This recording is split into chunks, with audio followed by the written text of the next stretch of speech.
when I went real estate full time, at that point, if it didn't cash flow $200 after accounting for all that, I didn't care. I wasn't interested.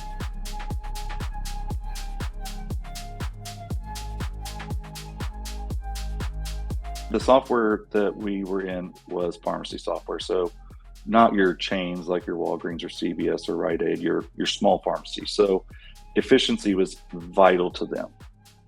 Just like as investors, and efficiency is very vital to us.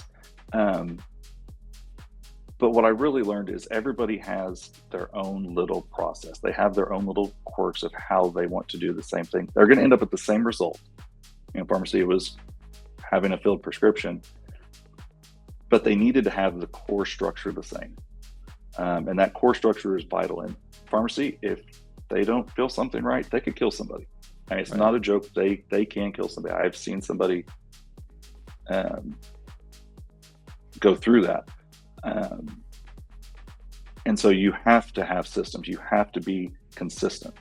If you know that you're doing the same thing and you're consistent with it, and you need to improve on something, or you need to shift because the market shifted, it's easier to identify what point do you shift, where do you move, and how do you guide forward.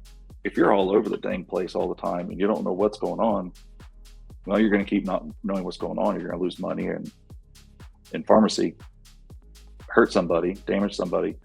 In real estate, do poorly. I mean, you can make a lot of money in real estate. You can do very, very well. It's a great tool. But if you're not paying attention to what you're doing, it can be tough as well. Right, for sure, man. And yeah, I think a lot of people end up learning lessons along the way, in their journey. I'm sure, after you bought that house for $100,000 and realized that $1,000 a month, well, what every old timer told you to do, right, is, hey, it's a 1% rule. This is what you're looking for. And then you just said you didn't cash flow. So, which is crazy, right? To think about. You have $100,000 house with $1,000 a month of cash flow, or excuse me, income, but it doesn't cash flow. Did that make you reconsider at all how you were going to move forward on your journey? Because we know how many rentals you have today, and we'll get there, but it's a lot.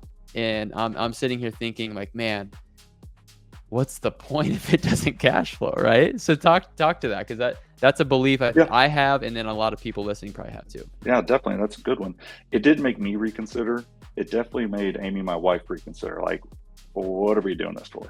Right. Thankfully, when we sold that one, we got a decent amount of appreciation. We sold it for 120, so she saw some gains there. But what it taught me was I need to figure out a better way to buy these. I need to buy them so that my debt service isn't as high.